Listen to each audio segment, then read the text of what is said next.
Fareed Zakaria GPS, seen in Sunday morning 10 Eastern and Pacific. This is GPS, the Global Public Square. Welcome to our viewers in the United States and around the world. I'm Fareed Zakaria. We have a terrific show for you today. It goes all over the world. We start with the news about Iran's nuclear program and a debate as to whether the time has come for military action. Then Europe at the breaking point.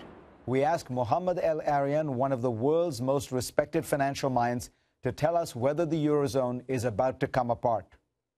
Why in the world can't North Korean nurses and doctors come back home from the Middle East?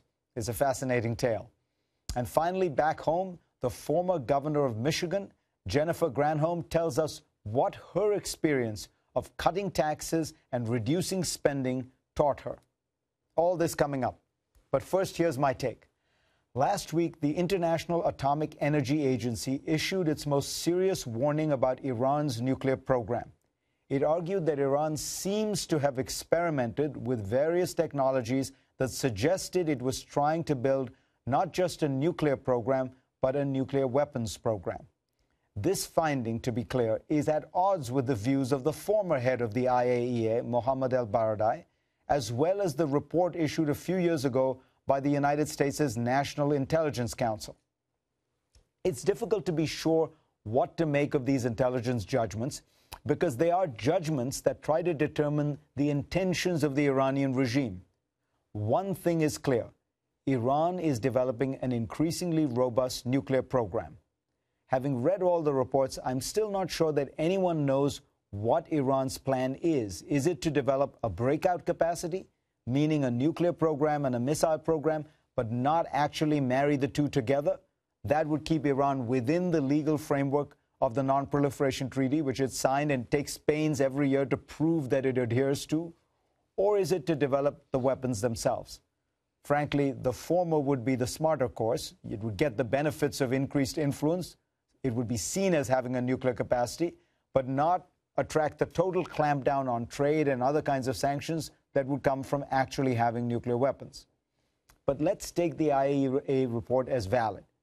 It still makes the case for some kind of contact with Iran. As he left office as chairman of the Joint Chiefs of Staff, Michael Mullen said that one of his greatest worries was that we had no communication with Iran.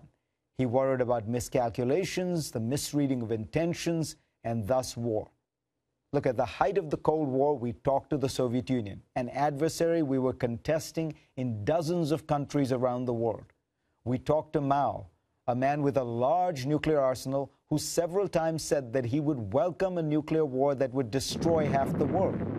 We talked to Muammar Gaddafi. Meanwhile, we do have a containment policy toward Iran that appears to be having some effect. Its neighbors are allied against it and with the United States. The pressure has restricted the regime's room for maneuver. There appear to be internal tensions within the regime. And yet, rather than keep the pressure on and see if we can find a way to get inspectors in, we now hear calls for war one more time. Let's be clear. We are talking about a preventive war against a country that has not attacked us on the basis of intelligence reports. It is easy to start a war. It is very difficult to predict how it will go and where it might end. I think we need to ask some hard questions before we start launching the missiles.